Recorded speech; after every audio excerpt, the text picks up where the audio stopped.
I think Early Matters is an historic effort in Houston.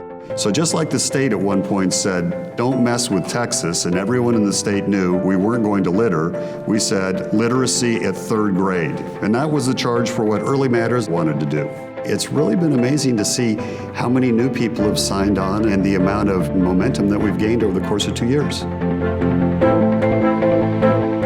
Investing in early education matters enormously for the kind of future that individuals will have and the kind of future that we as a community will have. Today, the source of wealth is knowledge. One of the critical parts of navigating that transition successfully is making those investments in early childhood for kids who otherwise would fall through the cracks and not be ready when kindergarten comes to be able to acquire the skills that are so critical for any level of success in a new economy of the 21st century. I think that the healthcare community, especially pediatric providers and family practitioners who see kids, have a really unique opportunity with families to stress the importance of early education. Even if parents don't always go to the doctor, they usually take their kids to their pediatrician. And so it's really an incredible opportunity to bring up that connection between education and lifelong health. At HEB, we rewrote our training manuals from an 8th grade literacy level to a 5th grade literacy level.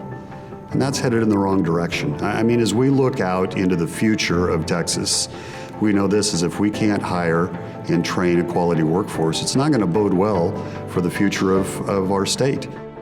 So the reason why Early Matters is so critical is that one of the moments of truth in education is 3rd grade reading. If you're not reading at 3rd grade level in 3rd grade, you are 4 times more likely to drop out of high school. And the single most powerful predictor whether you can read at 3rd grade level is, did you start kindergarten ready to learn to read? And poor kids start kindergarten 1.5 to 2 years behind rich kids, and they never have a chance to catch up, and that sets the stage for growing inequalities. You can't choose your parents and you can't choose your zip code, but the truth is every kid in our state deserves to get a good education. They really do. And that's where we come in, because it's not just about our kids, it's about all kids in Texas that deserve that. For starters, we built a broad community coalition of over 65 members that all focused on achieving 3rd grade literacy.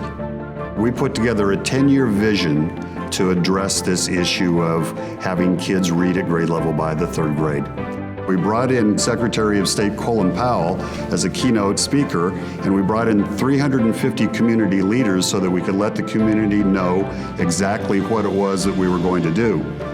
We spent a lot of time in Austin in the last legislative session working with legislators, and we really played a pivotal role in the passage of legislation to get more money allocated for pre-K.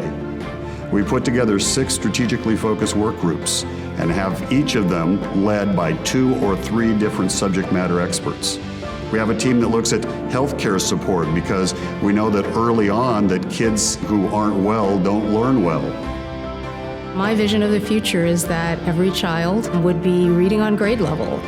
Today, the future is open.